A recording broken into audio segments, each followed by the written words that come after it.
Iman is when the belief becomes a conviction. You see, in other words, when the creedal formulation that we've learned becomes something that we're willing to die for. And this is something very profound. Because like Imam al-Busiri said in his Hamziyya, إِذَا حَلَّتَ الْهِدَايَةُ قَلْبًا نَشِطَتْ فِي الْعِبَادَةِ الْعَضَاءُ. When guidance penetrates the heart, suddenly the limbs respond in worship of Allah subhanahu wa ta'ala.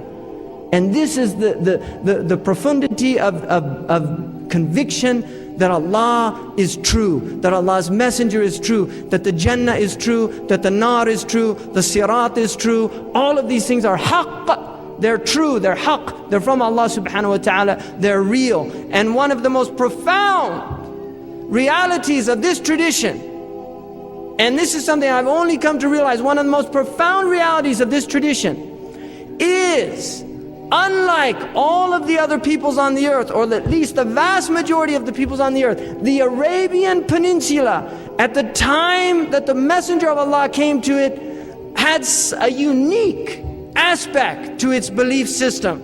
They did not believe that there was anything after death. The vast majority of human societies believe in some form of life after death. The native peoples of this continent believed in this. The traditional African peoples believed in that.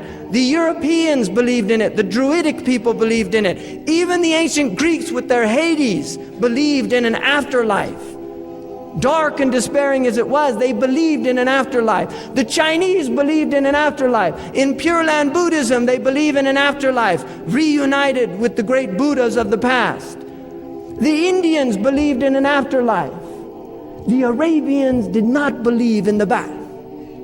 ما هي إلا حياتنا الدنيا وما نحن بمبعوثين. It's only the life of this world, and we will not be resurrected. من يحيي العظام وهي رميم قل يحييها الذي أنشأها أول مرة. Who will bring dead and decaying bones to life after they've died?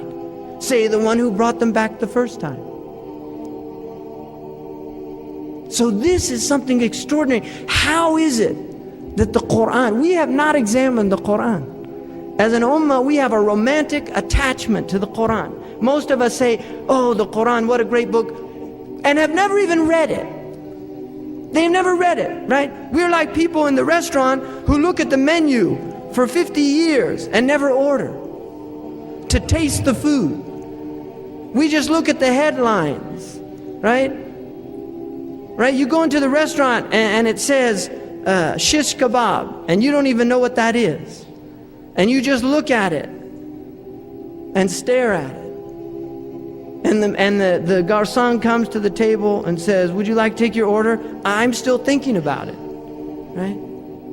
Really, that's what we're like. We're like people that have never bothered to taste the food that Allah has given us. Food for thought, right? Food for thought.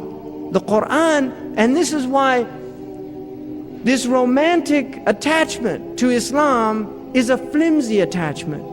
It's an attachment that leads to extremities. It's an attachment that leads to passion when one is impassioned. And passion, as every ancient Arab knows, is something that is incompatible with the intellect. Like in the story Imam al-Qushayri mentions about the Usfur, there was a sparrow on the top of Suleiman's place of worship, and he was trying to convince a female sparrow that he was a worthy mate, and she wasn't paying any attention. This is a story. And he said, you know, if I wanted, I'd turn this dome right over on the head of Suleiman for you. And so Suleiman, who knew who knew the interpretation of the birds, called him down. And he comes down, he's all shaking and his little sparrow heart's beating. And he says, Sulaiman alayhi salam says to him, what made you say that ridiculous remark?